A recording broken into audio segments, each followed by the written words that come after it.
We are two non-full-time DAO people. I probably spend 10 or 20% of my time working in a DAO. But yeah, we're going to be talking about lowering the barrier to entry and just general stuff that we're working on. Random stuff we're building. Just random stuff. Yeah. Shilling our projects. Shilling. Lots of shilling. Great. So why don't you kick it off by introducing yourself and maybe telling the story of how you got into the space. Okay. So I got into this space. I was like a DevOps engineer. I was building some stuff with like Docker, and then I learned about Ethereum and kind of like just fell in love with it. Started building all sorts of random tools. Yeah, started building lots of random tools and games and collectibles. But the thing I did wrong was I was building kind of quietly by myself, and I wasn't trying to get product market fit. I wasn't showing it off to anyone. So there was a lot of like time spent in the dark building nothing important. And so I don't know. Now that I'm kind of on the other side and trying to bring developers in, I'm trying to do a good job of like funding them, giving them the motivation, but also like telling them to throw things away and try new things and stuff like that.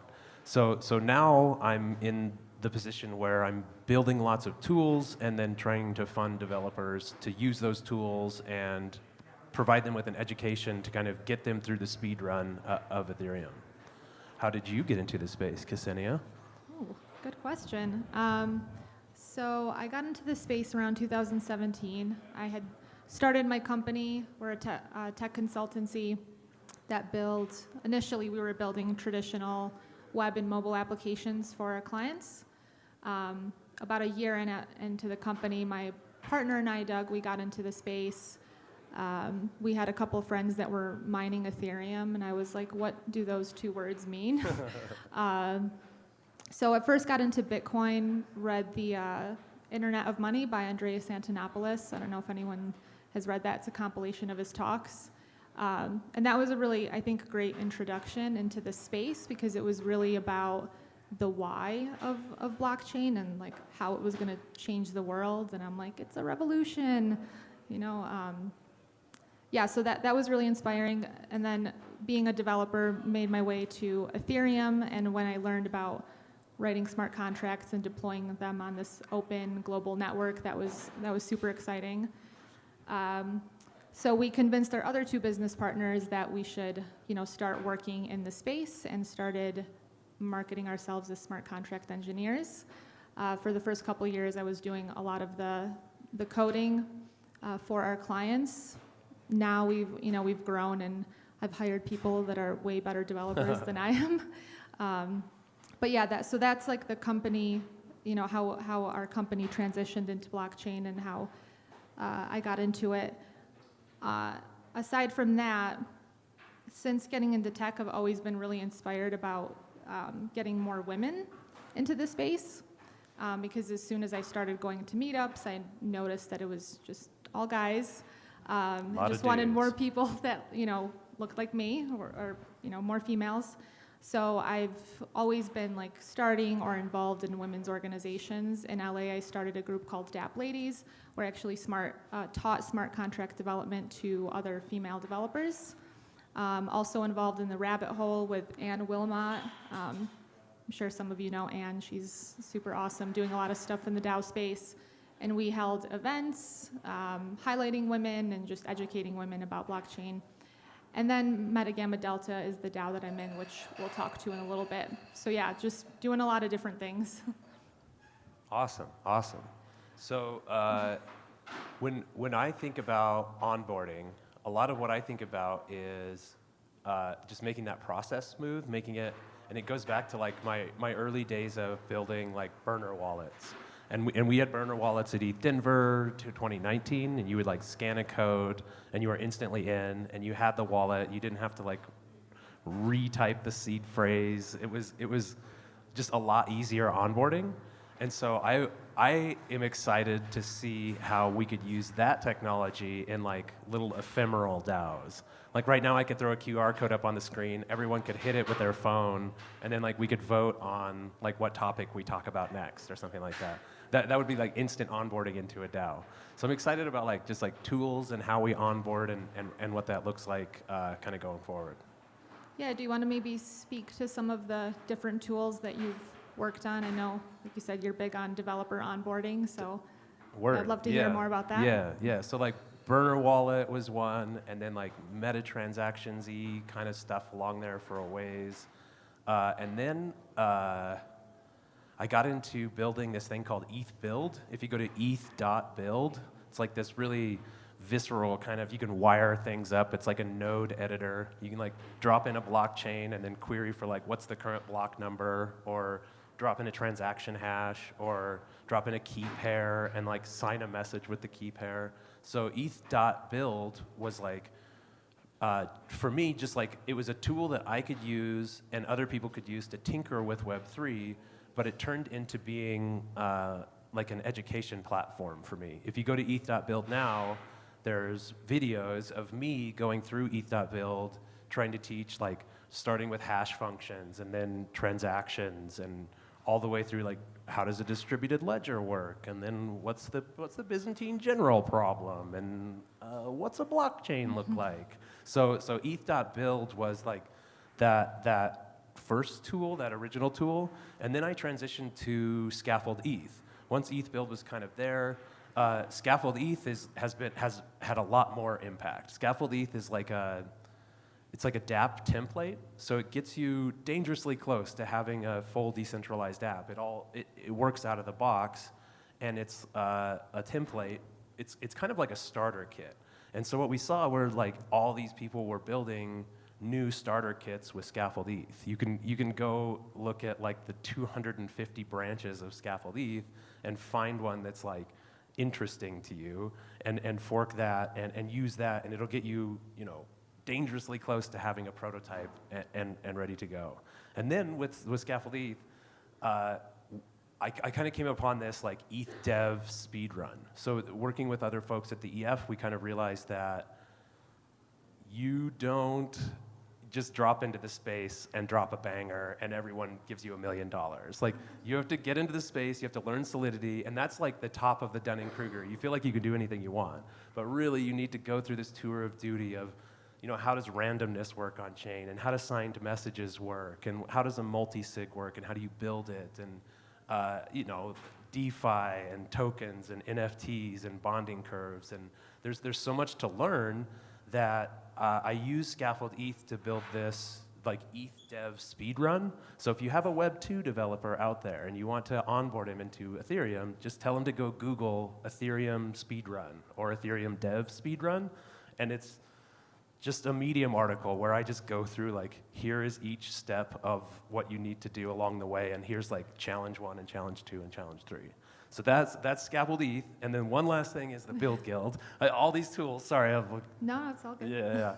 So the next one is Build Guild. So once I had the template and I have all these branches, I'm noticing folks are picking this up and building lots of things with those templates. So I wanted to incentivize them. So the Build Guild, and it's biddlegiddle. So if you go to biddlegiddle.com, it's all these generic tools that we're starting to build with Scaffold ETH. And there's this incentivization layer there where I'm selling my Uni and GTC drops, valueless governance tokens, and I'm exchanging them for ETH and then streaming that ETH to developers. So I'm like selling off my own crypto and streaming them to developers to incentivize them to build more starter kits and more templates and more tutorials on top of Scaffold ETH.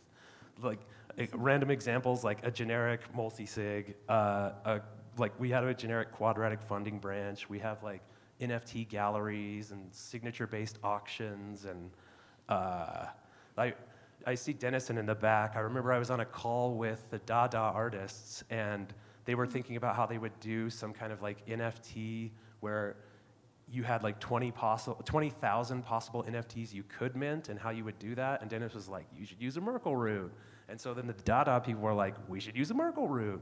And so some random Scaffold ETH developer built a starter kit that does Merkle root NFT drops. And now it's like there for anybody to fork and use. So that's my whole tooling stack. That was a lot there, yeah. Dada was one of the projects that MetaGammaDelta funded last year, so that's pretty cool. That's awesome. Yeah, there's like some stuff in the works right now with them and my buddy Isaac. I don't think he's in here right now, but they're rescuing a bunch of NFTs using flashbots, which is really interesting. Wow. Yeah. Very cool. Yeah, I'll need to bring all these projects back to my team because we are, since we have positioned the company to now fully focus on blockchain, our new vision is to build a better world with decentralized technology. We're going through the process of onboarding all of our Web 2 developers into the Web 3. ETH speed run. Okay. ETH dev speed run. Great. Great. So how have you gotten feedback from the Web 2 developers using some of your tools? So that's and what, or do you provide support for all of them, like if they get stuck? Kind of, yeah. So like it started with, and it was a bad idea. I was just like, hey, Twitter, who wants to get on a Zoom call and get a mentorship session? And a lot of people reached out. And it was just, then my calendar was like every 30 minutes, every day for a month, I'm on calls with developers. And I'm giving them what I think is the best speed run at the time, just kind of standing something up and trying to get it to work. And by doing that process, I realized all the little kind of magic moments that happen along the way. The real moment where it's like, I get that. One of them is like teaching them cron jobs. Like you can't run a cron job in an Ethereum smart contract. Your intuition is let's have a service that checks in, but then that's centralized. You have to realize that this is a massive multiplayer game that we're building, and you have to build in the incentives, and you have to incentivize someone to check in and poke the contract. So the Web 2 dev feedback for me was just like doing these mentorship sessions over and over again, trying to synthesize what works, and then building it into that ETH dev speed run. Cool. Yeah, there's that like initial, that initial phase of getting into Web 3 where you just need to understand how different, the technology and architecture is from Web 2. So there's a lot of learning there. Do you want to talk a little bit about your involvement in Gitcoin and the Moonshot project? Well, I think Kevin talked about it a little bit earlier. Like, I was the first quadratic freelancer, which basically meant like no one would hire me, but Kevin figured out how to get a Gitcoin grant to me, and I kind of lived off that Gitcoin grant for a long time. So that helped me survive in the Web3 space. But that was like just rolling into Gitcoin and getting to know those guys. And now I'm in a much different position where it's like, I want to give back and I'm selling my own crypto. And that leads to Kevin and I colliding with the Moonshot Collective. And so we were thinking that we would have Build Guild, but have it be multiplied by Kevin's capital and memes. He brings a lot of memes. And so we started building coordination tools. We zoomed in, like knowing that Build Guild was kind of building these generic tools and generic prototypes. Moonshot will be that, but for like governance and coordination tools. And the first ones, you guys already heard most of them. The first ones we built were like things we needed to use. We had developers coming in and wanting to build something. We set up a system to try to pay those developers where we needed to build the system as we're going down the tracks. And they're not quite done, but Tip Top Party was the first one, and we YOLO'd like 15 grand last night. So that works, and we're getting to the point where I think we're going to have a couple really good tools within the Moonshot, and we're going to be able to fund developers and have a bunch of developers. If you're a Web 2 developer thinking of getting into Web 3, check out the Moonshot. We'll take you through the onboarding and then give you lots of fun things to work on. One example of something that I'm really excited about within the Moonshot Collective is the Gnosis Safe Starter Kit. So when I go talk to a lot of DAOs, a lot of times they just really need a multi-sig. And like they don't need like super complicated smart contracts at first. What they need is a multi-sig and then like an experience on top of that multi-sig. And that's what the Gnosis Safe Starter Kit is about. If you go to Scaffold ETH and just type in Gnosis Safe or something like that, it'll get you this starter kit where it deploys a Gnosis Safe, and then you create an experience in the front end around that Gnosis Safe. So say you were creating some DAO the example I always use is a stability DAO. You got me on that? Or They're cutting us off. Oh, really? Yeah. We're done? Yeah. Oh my gosh. Wait. No, they're telling us to come off now. 10 minutes? We should talk about MetaGammaDelta real quick. Okay. Okay, real quick. If you want to get into MetaGammaDelta, how do you we're do a it? mostly female-led DAO. We do allow men in. I didn't mention that, but so please come and join, female or male. And our mission is to support women-led projects in the space by providing grants and opportunities.